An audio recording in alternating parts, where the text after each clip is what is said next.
Hola, estoy con Moisés Pérez, que es el fundador de Yo Jubilado, y como estábamos platicando hace un ratito, ya va a tener que recortar su semblanza porque sí es mucha experiencia dentro del sector financiero. Él es licenciado en Administración de Empresas de la Universidad de Anáhuac, tiene un posgrado en el IPADE, tiene diversas acreditaciones de la Kellogg School of Management, del Instituto de Finanzas de Nueva York, del INSEAD en Fontainebleau, en París, la Conference Board de Nueva York. Y él es fundador, como decía, de Yo Jubilado, que ayuda a personas a planear lo que van a hacer con su retiro. Eh, Tiene pues 35 años de experiencia como asset manager en diferentes instituciones financieras, por ejemplo en Banamex, en Banorte e Invex. Y pues en lugar de estar hablando de ti, pues ya quiero hablar contigo, ¿no, Moisés? Muchas gracias. No, al contado, Roberto, muchas gracias. Qué bueno que lo recortaste porque nos echamos ahí la mitad. Voy a hacer un resumen que creo que va a ser mucho más efectivo. Y gracias por la invitación, mi hijo Roberto. Oye, esto de Yo Jubilado, porque viste que ya necesitábamos ayuda y estaba viendo tu sitio de Yo Jubilado, que también debería tener como otro segundo nombre que es Yo Jubilada, porque parece que son las mujeres las que más ganas le ponen, ¿no? Como que hay más mujeres que buscan esta asesoría, porque los hombres antes de que existiera Waze, pues no pedíamos direcciones y Totalmente de seguimos. acuerdo, ¿eh? No, totalmente de acuerdo. Yo, de hecho, el sesgo de mi sitio yo te diría que sí es femenino. Yo tengo muy Ujú, medido el 80% de las consultas que recibo por diferentes medios, ya sea por la página web o por las redes sociales, es de mujeres. Sí hay ujú. un sesgo muy claro en el interés, en la preocupación, en la planeación, en este caso de lo que abordo yo el retiro. Y yo con los hombres creemos que no las sabemos todas, pero luego son los que más sufren, mi hijo Roberto.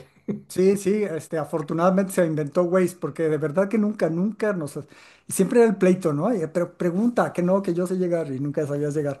Y así estamos con lo del retiro y con el ahorro.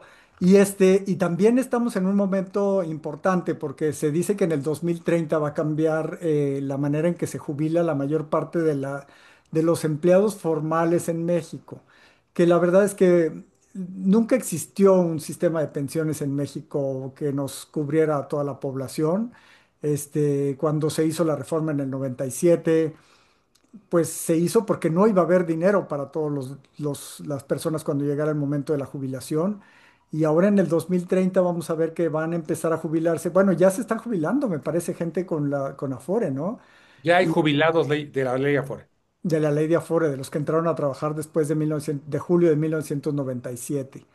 Entonces, deberían estar preocupados. O sea, empecemos con los del sector formal, si deberían estar preocupados los del sector formal, y pues ya los del sector informal ya ni hablamos, ¿no? Yo creo que tendrían que estar ocupados, además de preocupados, Ujú, porque la pura preocupación no va a modificar la realidad.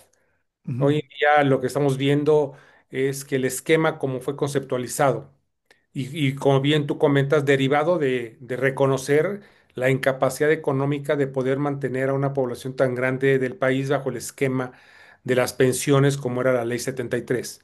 Ya ujú. desde esos años se veía lo inviable que sería tratar de soportar la carga económica de tantos millones por tantos años, ¿no? Y ahí justamente es el cambio de ley a la Ley 97, donde lo que hace sin decirlo y muchas veces la gente sin verlo es trasladar la responsabilidad al individuo. Antes el Estado, la empresa se hacía cargo de ti y te paga una pensión, tú véndeme 40 años de tu vida trabajando y yo me encargo de tus 5, 10. Curiosamente era 65 de edad porque la gente moría muy joven, no Ujú, tenía la esperanza de vida actual, entonces aguantaba 5, 7 años y siguiente, ¿no? Eso cambió y de ahí el cambio importante de ley, en donde te decía que el cambio sustancial es, la pensión se llama ahora lo que tengas ahorrado. Básicamente la ley 97 lo que su fundamento es ese, hay un requerimiento aún de semanas de cotización mínima, pero para tener la pensión mínima de garantía, que yo siempre lo he dicho, cuando se estableció en la reforma de la pensión del 97 ese esquema es porque desde ese momento se sabía que al nivel de aportaciones del 6,5 no se iban a tener pensiones realmente. Entonces establecieron desde ahí, pues hay que poner una mínima de garantía, ¿no? Y mínima de garantía empezaron con 1,250 semanas, lo cual era una locura, eran casi 25 años de cotización ujú. en un esquema, como tú bien sabes hoy en día, la gente ya no tiene carreras tan prolongadas en las organizaciones, ¿no? Y las mujeres menos. Las mujeres menos tienen un tema mucho más complejo que es la maternidad. Ujú, Por otro lado, todavía hay un arraigo cultural en el país de si alguien tiene que atender adultos mayores en la casa, le toca a la mujer. Entonces, ujú, por esas dos condiciones, se separan laboralmente hablando, dejan de cotizar y se vuelve prácticamente inviable el que logren tener lo que en breve para el 2030 van a ser 1.000 semanas mínimo para obtener la pensión mínima de garantía en el nuevo sistema, Roberto. ujú. Entonces sí, yo creo que sí deben estar preocupados. No va a alcanzar. No iba a alcanzar. No es que esto que te dicen siempre es que la Afore no alcanza. Pues sin la Afore alcanza menos, ¿no? O sea, sí tienes que preocuparte por tener una Afore y eso era lo que tenía que hacer, responsabilizar a cada uno de que va a alcanzar su pensión. Y ahora lo que no nos avisaron a cada uno es que somos responsables de nuestra pensión. Eso sí, no lo repitieron lo suficiente, ¿verdad? Es que nunca lo dijeron, creo que es el problema. En el sistema anterior, pues tampoco eras tú el responsable, menos, ¿no? Porque de hecho te mantenía la empresa o te mantenía el Estado a través de la pensión vieja. En la transición no se dijo, yo creo que ahí sí falló ese mensaje importante, que a partir del 1 de julio de 1997 la pensión se llama lo que tú ahorres. Eso nunca Ujú, se dijo como tal. Y sí, el nivel de aportación que se tenía era muy bajo. Empezamos a tener ya hace un par de años los primeros jubilados en la ley 97 y lo que están viendo en la mayoría de los casos es que en muchos, algunos llegan a la pensión mínima de garantía, no todos, y aquellos que le dan una pensión tienen lo que técnicamente que es tu pensión en relación a tu salario, que se llama nivel de tasa de reemplazo, pues muy baja. De hecho, todo esto deriva en la modificación de ley en la reforma del 2020, donde lo que se hace es decir, oye, al 6,5 es imposible que se tenga ni siquiera pensiones básicas. Y empieza la modificación para tener incrementos paulatinos por 8 años, dos de gracia, porque justo se hizo en pandemia esa modificación de ley. Actualmente estamos casi en el 10% aportación y en el 2030 vamos a llegar al 15%, ujú. el cual ya es un buen nivel, pero yo siempre he dicho que el problema de estos problemas es que son transgeneracionales. Si alguien tiene 58 años de edad y se jubila en dos, pues le van a tocar 2 años, a lo mejor al 11, 12%, que no va a ser la diferencia. El efecto real, el otro día me preguntó el reportero, a ver, ¿realmente esta reforma cuándo va a tener efecto pleno? En el 2070. Sí, cuando hayan hecho el suficiente ahorro. 40 años de ahorro al Ujú. 15%, pero antes no. Entonces, sí es importante el cambio, pero va a tomar tiempo y el problema, como tú bien dices, son los que están ya en la fila con boleto de entrada a la jubilación que no tuvieron el 15% de ahorro y tampoco una planeación tan, tan bien pensada, ¿no? Entonces, los que van contigo, con los que van a Yo Jubilado, ¿qué estrategias de ahorro les recomiendas? Los que pueden todavía prepararse, digamos, la gente que anda los 30, los 40 años, ¿qué estrategias de ahorro les puedes Mira, recomendar? yo sé que hay un tema de miedo en las Afores y pudiera estar fundamentado. Yo creo que es un buen camino de ahorro. El nivel de tasas que han pagado es muy bueno. El nivel de costo es muy bueno. El tema es el riesgo que la gente dice, hijo, es que, y si las quitan. Fuera de eso, los planes personales de retiro son vehículos muy buenos de ahorro. Si los conoces y si le dedicas tiempo a leer el contrato. Yo lo veo seguido, me dicen, es que ahorré y me quitaron. ¿Leíste el contrato? No, no te quitaron, no leíste el contrato. Ujú, Hoy en día el otro día estaba revisando, hay 35 instituciones autorizadas para vender este tipo de productos y yo te diría que hay tres grandes tipos de estos productos. Los que tienen una compañía de seguros atrás, que un componente importante de lo que tú aportas, ahorras mes a mes, va para un seguro de vida y para tu ahorro. Producto para independientes, yo creo que es maravilloso. El independiente no tiene patrón, entonces su propio patrón es él. Entonces, una parte, si no tienes seguro de vida tú, una parte de ese ahorro, tienes tu seguro de vida y un componente de ahorro. Este es un camino. Hay otro camino que les recomiendo para aquellos que sí tienen trabajo formal, que también es a través de un PPR con una aseguradora, pero hay algunas que tienes una cuota casi casi solo por abrir el contrato, una póliza de vida de 500 pesos que lo pagas una vez al año, una vez en la vida y no vuelves a pagar nada. Todo lo que ahorras es realmente para tu retiro. Y últimamente han surgido PPRs que no están en compañías de seguros, en donde aquí lo que requieres es ser constante en tu ahorro. Tú aportas lo que quieres cuando quieres. No es de que ujú. yo firmé y ahora me van a cargar a la tarjeta por 20 años 3,000 pesos y luego ya no puedo. gente que tiene ya esa educación financiera, esa conciencia de lo importante de ahorrar, que no requiere de alguien que le esté cargando la tarjeta del ahorro, son mucho más económicos en tema de comisiones y muy eficientes de igual forma que los otros. Entonces, depende de la situación y muchas veces la condición laboral es cuál de los tres caminos le recomiendo. Pon tú, el último es mucho de chavos. Los chavos, y tú preguntabas, la generación joven te dice, oye, yo no le voy a dar mi dinero a una empresa que pues no sé si va a estar 20 años aquí.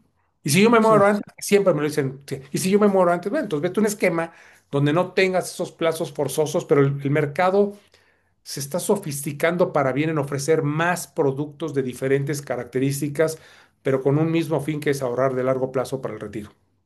Planes personales de retiro es lo que tienen que buscar y leer muy bien los contratos porque luego te ponen Letras transparentes, ya comisiones no muy chiquitas, largas. Sí, exacto. No hay letras chiquitas por ley, pero hay que leerlas, ¿no? Este, existen. Exacto. Porque te ponen comisiones, porque te ponen esto, porque te ponen algunas condiciones de que si lo sacas antes y tal. Y también eso es importante, porque este dinero es para tu retiro, porque va a tener estímulos fiscales. Si lo sacas antes del retiro, pues entonces te vas a perder muchas exenciones de impuestos. Entonces, eso tienen los planes personales de retiro. Que bueno. Oye, y otro problema que estamos viendo ahora es, México es uno de los países de los que los ciudadanos somos los que más gastamos en medicinas. Y pues los adultos mayores vamos a gastar un dineral, ya estamos gastando los adultos mayores un dineral en medicina y en nuestros papás.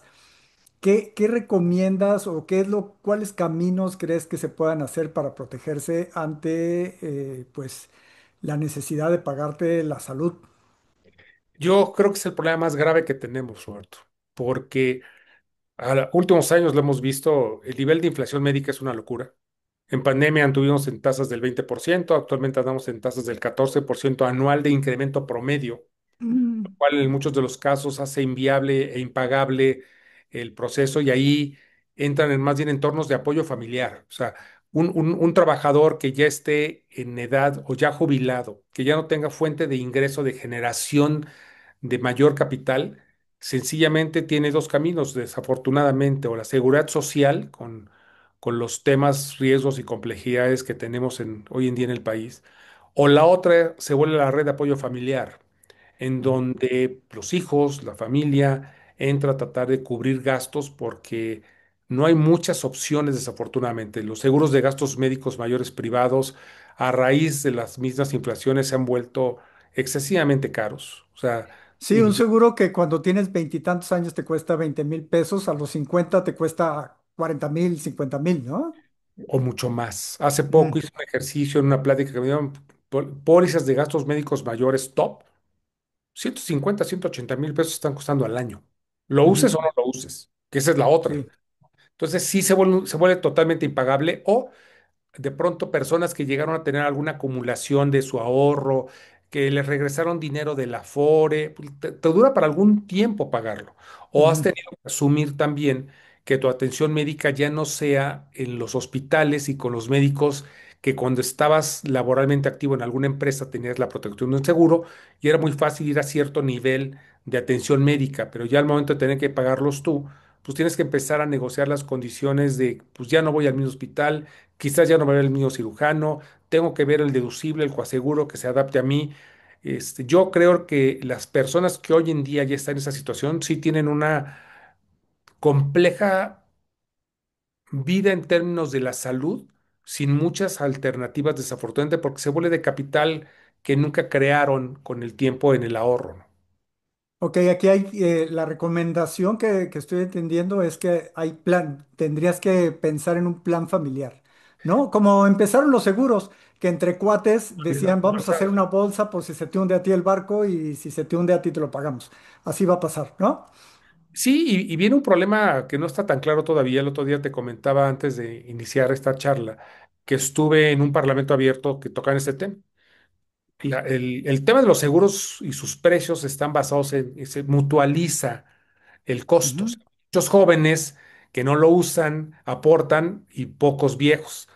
Con el cambio generacional que estamos viviendo y la inversión de la pirámide, y ahora con la tendencia de que las nuevas parejas no tienen hijos o no quieren tener tantos hijos, ¿Qué va a pasar? Que va a haber menos jóvenes que aporten, pero vamos a ver más viejos que lo necesitamos. Entonces, Mm, es posible que eventualmente pudiéramos tener un tema de incremento en el costeo, si de por sí ya caro, porque va a haber menos aportantes jóvenes en el país. O sea, sí. la tasa de natalidad ha caído de forma espectacular. Entonces, esos efectos que no son tan obvios, pero inciden al momento de la celebración y el establecimiento de precios de estos productos. Sí, también en el 2030 se nos acaba el bono demográfico, ¿no? Es decir, cuando Correcto, es ya correcto. la población joven ya no va a ser una mayor proporción de la población total, ¿no? Sí. Entonces, todo eso te va a hacer que pues, menos jóvenes aportan, pues el precio es más caro porque va a haber más adultos mayores que están demandando los servicios. Ujú. Muy bien, pues hay que prepararse y hay que pensar en eso, ¿no? ¿Qué vamos a Pues sí, no, no es que estén preocupados, sino que empiecen a ocuparse con todo esto, ¿no? Hay menos estímulos fiscales también para el ahorro que antes, ¿no? Antes estamos, o no ha cambiado esto. Ya tiene algunos años que no cambió. Hubo Ujú, un cambio más a nivel empresas, a nivel empresas en el establecimiento de planes de pensiones privados, sí, antes eran 100% deducibles, ahora solo el 53%. Como individuos, los estímulos no se han modificado, 10% de tus ingresos con un tope que rondará este año los 225,000 pesos, más menos. Pero también ha habido algunas limitantes en gente que ha solicitado la devolución de sus impuestos y por alguna causa no se ha tenido. Yo siempre he sido un poco de la idea, por supuesto que aprovechemos los estímulos fiscales, pero independientemente de tener o no tener un estímulo fiscal, el retiro laboral nos va a llegar. ujú, Entonces, cuando ujú, dice, no, es que como ya no hay estímulo fiscal, mejor no compro el producto. Cómpralo porque lo vas a necesitar. ujú, ujú, Independientemente de que ojalá y sí hubiera más estímulos fiscales, ¿no? Sería mejor. Pero yo creo que el problema está desasociado lo fiscal a la realidad. En la realidad vas a necesitar dinero para la vejez. Fiscalmente deducible o no, la vejez no entiende de impuestos. La vejez llega y te pide y te exige. Entonces, de pronto yo sí diría, a ver, independientemente del estímulo, se requiere más monto ahorrado para tener un capital que te permita sobrellevar esa etapa que es cara en la vejez. Oye, de la gente que estás trabajando con Yo Jubilado, Sí. ¿cuántos de los que ya están jubilados, de los que ya estamos pensionados, por ejemplo, Mm. yo, Ajá. ya tenemos ya tienen que cuidar a sus papás? Yo no, la verdad es que yo tengo una gran fortuna de que mi mamá tiene sistema de pensiones, tiene un sistema de salud, pero debe haber mucha gente que tiene que ayudar a sus papás, ¿no? Y muchos adultos mayores que van a tener que ayudar a más adultos mayores. Es una bomba de tiempo. Esto, o sea, el problema va a crecer en la medida que más adultos mayores lleguen. Yo te diría que pasa un efecto. Los primeros años de jubilación en muchos de los casos. Tienes la pensión, todavía puede estar teniendo ciertas actividades remuneradas como adulto mayor.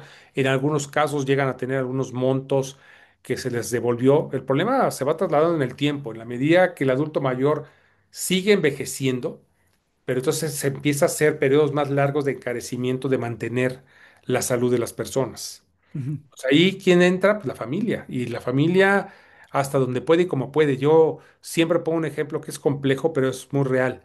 A mí me tocó conocer a los cerillitos originales de las tiendas que empacaban. Eran niños que iban en la mañana a la escuela, en la Ciudad de México al menos, que y en la traían tarde una playera como esta, por eso se llamaban cerillitos, ¿no? algo así, y Sí, de pronto iban en la trabajar en la mañana y en la tarde iban a la escuela. Hoy en día, ¿quiénes son los cerillos de las tiendas? los Adultos. mayores.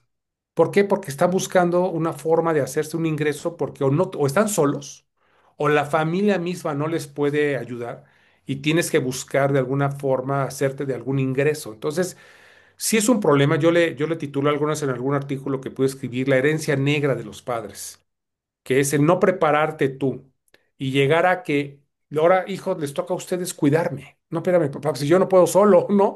Este, que era la base del sistema viejo de pensiones en el país. Ten muchos hijos y algunos te van a querer y te van a cuidar. Pero en la medida de que, sí, oye, a alguno le atiné su regalo de Reyes y me quiere, ¿no? Ojalá, por lo menos uno. Pero eran muchos hijos y era la estructura social de protección, la red de apoyo familiar entre unas familias más grandes. Hoy en día, con los entornos de los chavos que dicen yo o me caso o no me caso como sea, pero al menos tengo un hijo o dos, me ayudan. Eso está desapareciendo. Y en ese sentido, El problema es que ¿quién te va a hacer fuerte en ese momento si estás solo? Pues nadie, nadie. Moisés, ¿qué tenemos que hacer? ¿Qué es lo que tiene que hacer? Dime tu mensaje para que ya se haga la gente, se ponga a hacer las cosas Primero, para el reconocer que es un retiro. problema que te va a afectar. No es un Mm. problema de que a mí no, le va a pasar a mi vecino, a mi primo, pero a mí nunca.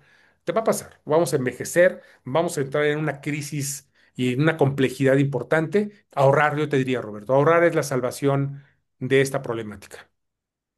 Moisés Pérez es el fundador de Yo Jubilado, yojubilado.com, ahí lo encuentran, y pueden, empezar a ver su blog y empezar a informarse, no, no es que solamente con él, empezar a informarse de cuántas son todas las posibilidades que hay de planes personales de retiro, de qué hacer con las afores, etcétera. Muchísimas gracias, Moisés. No, a ti, Roberto, gracias. En verdad te agradezco y te felicito por dedicar espacio a un tema vital, que es nuestro futuro.